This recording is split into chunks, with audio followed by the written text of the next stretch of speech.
इस बात को संभाल लीजिए, आपको सिद्ध हो जाएगा। गुरु के साथ शनि आ जाएगा तो शनि किसी हालत में भी बुरे फल नहीं देगा। वो अपने गुरु को, अपने आराध्य को का सम्मान करता है, पर गुरु शनि के साथ कभी अच्छे फल नहीं देगा। ना उसके साथ देगा, ना उसके घर में देगा, ना उसकी दृष्टि में देगा। इसको मैं आगे, मेरा एक विषय आपके पास डिस्कशन के लिए ये भी है कि घर में भगवान नहीं रखना चाहिए, तो जब मैं वो एक्सप्लेन करूंगा 2-3 दिन में, तो मैं उस पर भी आपकी जो है पूरा विस्तृत ब्यौरा दूंगा। तो शनि जो है उसके बारे में आपने बताया। अगर आप चाहते हैं कि शनि आपको कभी कष्ट नहीं दे, तो शनि के लिए आपने हमेशा दूसरों का ध्यान करिए, उनकी गरीबों की, गिरोपड़ों की सेवा करिए। कोई झूठ फरेब से दौलत बनाने की कोशिश मत करिए, ईमानदारी का रास्ता चलाइए। अगर किसी गरीब के लिए आपके दिल में दर्द है, किसी गिरे पड़े बीमार की आप सेवा करते हैं, तो आपको शनि कभी भी जीवन में कोई बुरा फल नहीं देता। ये शनि की विशेषताएं हैं। चौथा घर चंद्रमा का घर है, चंद्रमा मां होती है, तो शनि महाराज चौथे घर में भी बुरे दें, अच्छे दें या ना दें उनकी मर्जी है, पर बुरे फल नहीं देते। सप्तम घर परिवार का घर है, शनि शुक्र का मित्र है, इसलिए आमतौर पे 7वें घर में शनि बहुत फंटास्टिक फल देता है। आदमी को जीवन में 5 बार इतना धन मिलता है या 1 बार इतना धन मिलता है कि वो शाही रूप से 5 लड़कियों की शादी कर सके।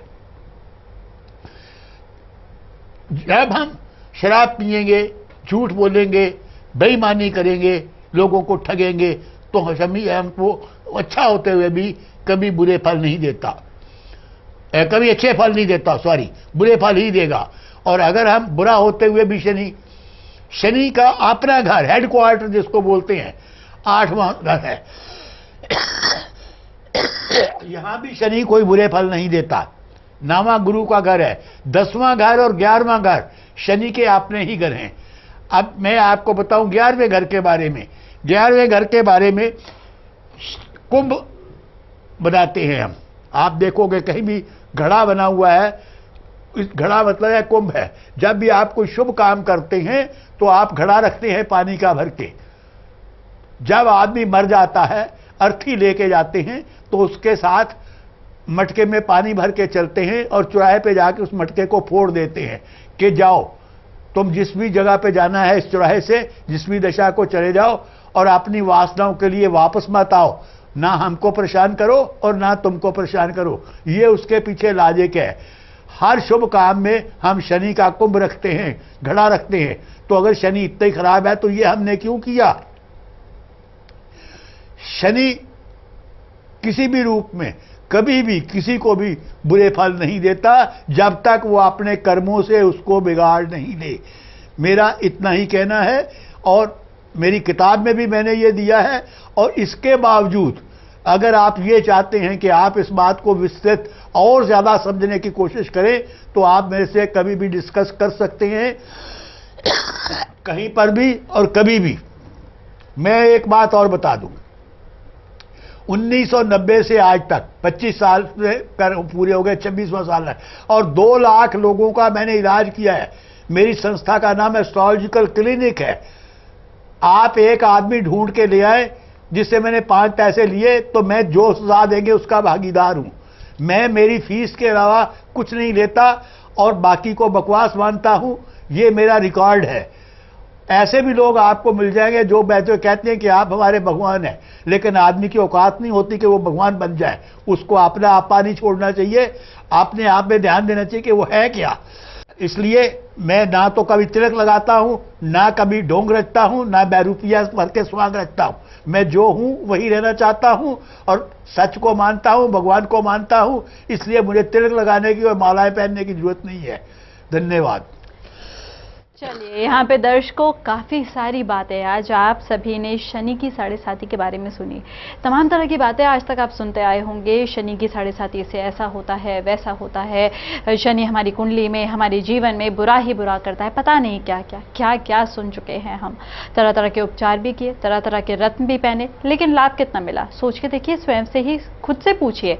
और दर्शकों, आप सभी को पता है कि इन सभी सवालों के जवाब जो है वो अभी अभी कपानी जी ने यहाँ पे दिए हैं।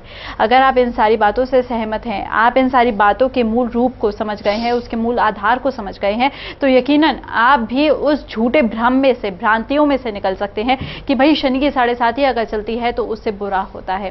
फिलहाल इससे संबंधित बहुत सारी जानकारी है जो हमारी इस अद्भुत पुस्तक में है, जिसका नाम है स्वयं सिद्ध। अगर इस पुस्तक को आप सभी मंगवाना चाहते हैं तो देर मत कीजिएगा, नंबर्स आपके सामने है, नंबर्स पे कॉल करके स्वयं सिद्ध पुस्तक को आज ही ऑर्डर कर सकते हैं। आप ही अपने आप ही आप ज्योतिष की परिभाषा को, ज्योतिष के मूल रूप को, उसके आधार को, उससे होने वाले फायदों को आप समझ सकते हैं। जो लोग आपको बेवकूफ़ बनाते हैं, जो लोग आए दिन आपको बोलते हैं कि भाई ज्योतिष ऐसा करता है, वैसा करता है, इसमें ये प्रावधान है, इसमें वो प्रावधान है, तरह तरह की बातें आप सुनते आए होंगे, उन सभी बातों को नकारती है ये पुस्तक। इस पुस्तक को जल्दी से मंगवाइए। इस पुस्तक को मंगवाने के बाद ज्योतिष के आधार को समझिए, ज्योतिष को समझिए, और उसके बाद अपने आप ही फैसला कीजिए कि अभी तक आप जिस भ्रम, जिस भ्रांति में जी रहे थे वो सही है, या जिस रूप को आज हम इस कार्यक्रम के माध्यम से, जिस सच को हम आपको बता रहे हैं वो सत्य है। फिलहाल फैसला आप ही के ऊपर होगा, लेकिन उससे पहले आपको मंगवानी होगी ये अद्भुत पुस्तक जिसका नाम है स्वयं सिद्ध। इसको मंगवाने के लिए इन नंबर्स पे ही आपको कॉल करना होगा, या फिर अगर आप ज्योतिष से संबंधित कोई भी जानकारी प्राप्त करना चाहते हैं तो उसके लिए आप कपानी जी से जुड़ सकते हैं। नंबर्स आपके सामने हैं। और फिलहाल सभी का इशारा हो रहा है तो आप सभी से चाहेंगे इजाजत, लेकिन नेक्स्ट एपिसोड में एक और नए विषय के साथ हम आप सभी के सामने होंगे, तो इंतजार कीजिएगा उस एपिसोड का और हमें दीजिए इजाजत। कपानी जी, बहुत बहुत शुक्रिया आपका करना चाहूंगी।